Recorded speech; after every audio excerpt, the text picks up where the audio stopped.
हम अगर जो नाम लिए अहमद रज़ा का।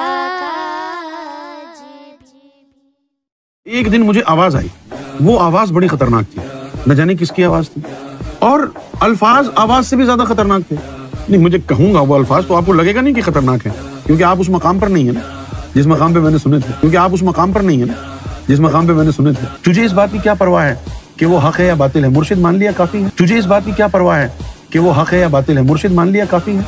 उसको तोल क्यों रहा है तराजू में कि ये हक है या बातिल है, जब एक दफा उसने तेरे दिल को रब से जोड़ दिया, अब वो हक ही हक है कुछ भी करे, अब वो हक ही हक है कुछ भी करे। ये कैसी यारी है जिसमें कभी शरीयत का तराजू लेके मुर्शिद को तोलता है शरीयत में कि शरीयत पर पूरा उतरा या नहीं, दाढ़ी में पूरा उतरा या नहीं, इबादतों में पूरा उतरा या नहीं, कि शरीयत पर पूरा उतरा या नहीं, दाढ़ी में पूरा उतरा या नहीं, इबादतों में पूरा उतरा या नहीं। कभी बातिल के साथ बिठाता है मुर्शिद को कि इसके आमाल बातिल हैं या हक हैं।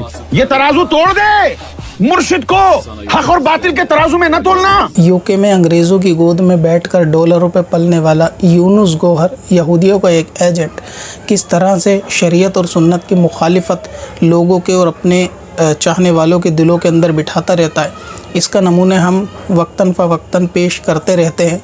जैसे कि आपने इस वीडियो क्लिप के अंदर देखा होगा कि शरीयत की मुखालिफत, उलमा की मुखालिफत और इल्म की मुखालिफत, ये अपने मानने वाले दिल के और अक़ल के अंधों के दिमाग में ये चीज़ भरता रहता है कि आप जो है वो शरीयत के तराजू में जो है अपने पीर को या नीस को और इसके गुरु घंटाल रियाज़ गोबर को ना तोला करें। उसके पीछे सबसे बुनियादी वजह यह है कि अगर ये लोग शरीयत की मुखालिफत नहीं करेंगे, उलमा की मुखालिफत नहीं करेंगे, तो इनके चाहने मानने वाले उलमा के पास जाके जब इनके मसाइलों को पूछेंगे और इनकी हकीकत खुलेगी तो लोग इनसे बदज़न होंगे और इनके नए दीन गोहर शाही में शामिल नहीं हो पाएंगे। इसी वजह से ये लोग शरीयत की शदीद मुखालिफत करते हैं और लोगों के जहनों के अंदर ये चीज़ डालने की कोशिश करते हैं कि पीर जो भी करे, जिस अंदाज़ में जैसा भी करे, आप उसको शरीयत के तराजू में मत तोलो। अगर पीर ने दाढ़ी नहीं रखी तो उससे मत पूछो कि तूने दाढ़ी क्यों नहीं रखी। अगर पीर नमाज नहीं पढ़ता तो उससे मत पूछो कि तू नमाज क्यों नहीं पढ़ता। इसी तरीके से कुरान हदीस की तशरीह जो है अपनी अक़ल और एजेंटों के हिसाब से ये लोग मुसलमानों के दरमियान में पेश करते हैं, और कुछ इनके चाहने वाले जो दिल के और अक़ल के अंधे होते हैं वो इनको आंखें बंद करके ब्लाइंडली फॉलो भी करते हैं, और वो ये समझते हैं शायद ये सूफ़िज़म का या तरीक़त का रास्ता है जिस रास्ते के ऊपर दीन गोबर शाही हमको ले जा रहा है। शरीयत की और उलमा की मुखालिफत के पीछे ख़ास वजह यह है ताकि ये अपने लिए वो रास्ते खोल सके कि जो अपनी नफ्स की पैरवी बआसानी से की जा सके। अगर ये शरीयत की मुखालिफत नहीं करेंगे तो लोग इनको शरीयत के तराजू में तोलेंगे। इसलिए अपने लिए रास्ते खोलने के लिए, ताकि लोग इनसे सवाल ना करें, ये पहले ही दिमागों के अंदर ये चीज़ डालते हैं कि पीर जो भी करे आप उससे किसी किस्म का कोई सवाल ना करें। अगर पीर का कोई फ़ेल आपको खिलाफ शरीयत नज़र आता है तो भी आप उससे कोई सवाल ना करें। पीर को शरीयत के तराजू में ना तोलें, उसने दाढ़ी रखी या नहीं रखी ये चीज़ ना देखें। इसके पीछे बुनियादी वजह यही है ताकि लोग इनसे इनकी हरकतों और बुरी करतूतों के बारे में किसी किस्म का कोई सवाल जवाब ना कर सकें, और इनके ख़िलाफ़ शरीयत अमल के ऊपर लोग इनको आंखें बंद करके फ़ॉलो कर सकें। इसीलिए ये लोग अक्सर शरीयत और सुन्नत की मुखालिफत करते नज़र आते हैं, जबकि कुरान मुक़द्दस के अंदर अल्लाह ताला फरमाता है कि ख्वाहिशों की पैरवी ना करो और उस हक़ को झुठला के जो तुम्हारे पास आया, और हमने तुम सबके लिए एक शरीयत और एक रास्ता रखा है।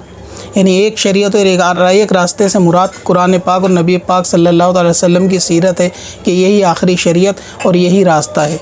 लेकिन ये शख्स कहता है कि पीर को शरीयत के तराजू पे ना तोलो, उसने दाढ़ी रखी है या नहीं रखी है इस चीज़ को मत देखो, जबकि अल्लाह ताला कह रहा है कि एक ही शरीयत और एक ही रास्ता तुम लोगों के लिए जो निजात और फलाह का रास्ता है, और वो कुफ्र और शिरक से पाक रास्ता है।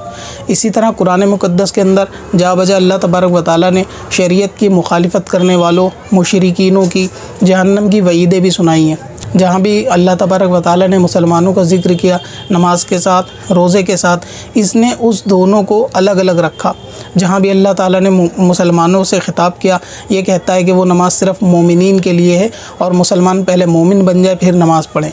और इसी तरह अपनी नमाज रूहानी वग़ैरह बातिल जो है तशरीहात कुरान पाक की लोगों के दरमियान वक्तन फ़वक्तन आम करता रहता है, और उस एक शरीयत और एक रास्ते से हट कर बढ़ने वालों को अल्लाह तबारक व तआला कुरान के अंदर कहता है इन्नल्लाह ला युहिब्बुल मुअतदीन, कि अल्लाह तबारक व तआला पसंद नहीं करता हद से ज़्यादा बढ़ने वालों को। हद से ज़्यादा बढ़ने वालों से मतलब ये है कि अल्लाह तबारक व तआला ने जिस चीज़ को हराम किया उसको अपने ऊपर हलाल जानना, या अल्लाह तबारक व तआला ने जिस अमल करने के लिए फ़र्ज़ करार दिया उसको अपने लिए ज़रूरी ना जानना, या अल्लाह तबारक व तआला ने जिस काम को हराम किया उसके अंदर आगे बढ़ते हुए उस काम में अमल करना।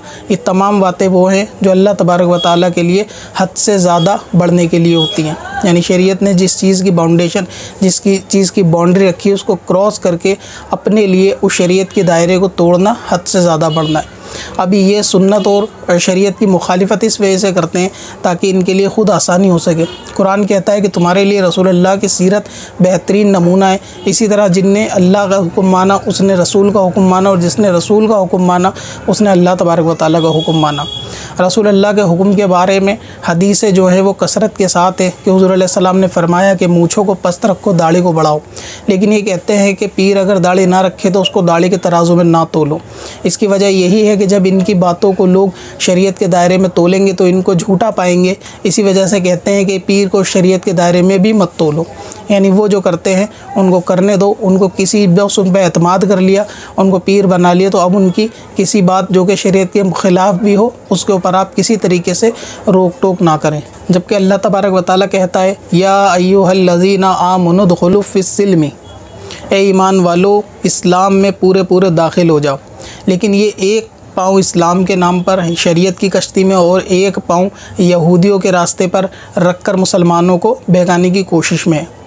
तो इसी तरह इस फितने से अगर आप लोग इसको पहली मर्तबा सुन रहे हैं या देख रहे हैं तो आप आगाह हो जाएं, और आप जिनसे मोहब्बत करते हैं उनको भी आगाह करें कि एक नया दीन गोबर शाही नाम से इंटरनेट पर मौजूद है, उससे बच के रहें। और जो लोग इसको फॉलो करते हैं या इसको ब्लाइंडली मानते हैं, इसकी हर एक बात को मानते हैं, उनको चाहिए कि एक मर्तबा इनकी बातों को और इनके आमाल को कुरान और हदीस के ऊपर परख के देखें, क्या ये मुशरिकीन या यहूदियों के एजेंट तो नहीं, कहीं ऐसा तो नहीं कि आपको दीन और सुन्नत के नाम पर बहकाते हों। मस्जिद की दुनिया